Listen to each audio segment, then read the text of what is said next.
कहते हैं भोजपुरी इंडस्ट्री में परसों भोजपुरी अवार्ड शो था और इस अवार्ड शो में best actor, best singer, best performer, best dancer सबका अवार्ड दिया गया। और इसमें पावर स्टार पवन सिंह को दो अवार्ड्स दिए गए, जिसमें बेस्ट सिंगर का अवार्ड और बेस्ट एक्टर का अवार्ड दिया गया। इसमें तो कोई दो राय नहीं है कि भोजपुरी में पवन सिंह से बेहतर कोई सिंगर है। ये पूरी दुनिया मानती है कि पवन सिंह भोजपुरी इंडस्ट्री के नंबर 1 सिंगर हैं और जब तक रहेंगे तब तक ये अवार्ड पवन सिंह को ही जाता रहेगा, तो इसमें किसी को आश्चर्य नहीं है। लेकिन पवन सिंह को कल दिया गया बेस्ट एक्टर का अवार्ड, जिस पे कुछ लोगों को मिर्ची लगी है और कुछ लोग बोलते हैं कि बेस्ट एक्टर का अवार्ड तो भैया खेसारी लाल यादव ले जाते हैं। खेसारी लाल यादव पवन सिंह से अच्छी एक्टिंग करते हैं। तो आज की वीडियो में इसी के बारे में बात करेंगे, तो वीडियो में लास्ट जरूर बन रहा है। चैनल पर नया है तो सब्सक्राइब करके बेल आइकन को प्रेस कर दें। सबसे पहले बात कर लेते हैं खेसारी लाल यादव की। तो भैया खेसारी लाल यादव की नो डाउट इस साल बहुत ही अच्छी फिल्में रिलीज हुई हैं, जिन फिल्मों में बहुत सारी फिल्में कब आई कब चली गई इसका तो पता ही नहीं चला।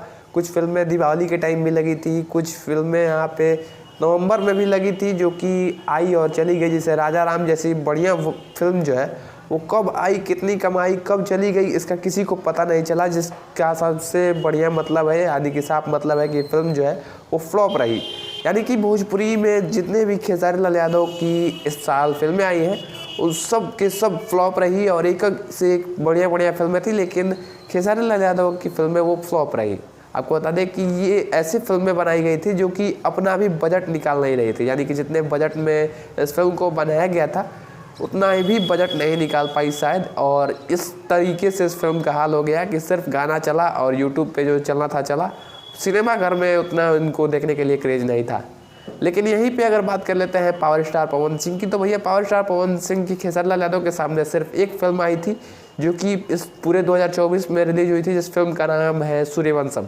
इस फिल्म को 30 अगस्त को रिलीज़ किया गया था और ये फिल्म जो है वो इसका क्रेज़ इतना ज़्यादा था कि रिलीज होने से पहले ही इस फिल्म का क्रेज़ था और रिलीज होने के बाद भी ये फिल्म जो है वो सिनेमा घरों में अपना जलवा दिखाते रही और अभी भी कहीं कहीं ये फिल्म चल रही है। आपको बता दें कि इस फिल्म को पटना के सिनेपोलिस में लगाया गया था और वहाँ भी ये फिल्म जो है वो लगभग 50 दिन से ज़्यादा चली और वहाँ भी 50 दिन तक इस फिल्म को लगातार लोग जो है वो देखने जाते रहे। अलग अलग सिनेमा घरों में, बहुत सारी सिनेमा घरों में इस फिल्म को लगाया गया था और हर जगह ये फिल्म जो है वो अच्छा रिस्पॉन्स था। और अभी तक 2024 की सबसे बेहतर फिल्म जो है वो सूर्यवंशम है, जिसकी कमाई की अगर बात करें तो 70 से 80 लाख की कमाई है।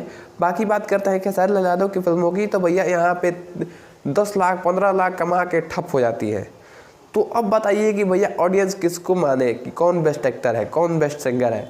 आपको बता दें कि आप एक मतलब कि बना लिए हैं कि Khesari Lal Yadav is the best actor of Bhojpuri industry, but ये चीज़ें अब बदल रही हैं और पवन सिंह भी अपने एक्टिंग पे काम कर रहे हैं और एक से एक फिल्में अभी आने वाली है पावर स्टार पवन सिंह की, जो कि देख के आपके होश उड़ जाएंगे।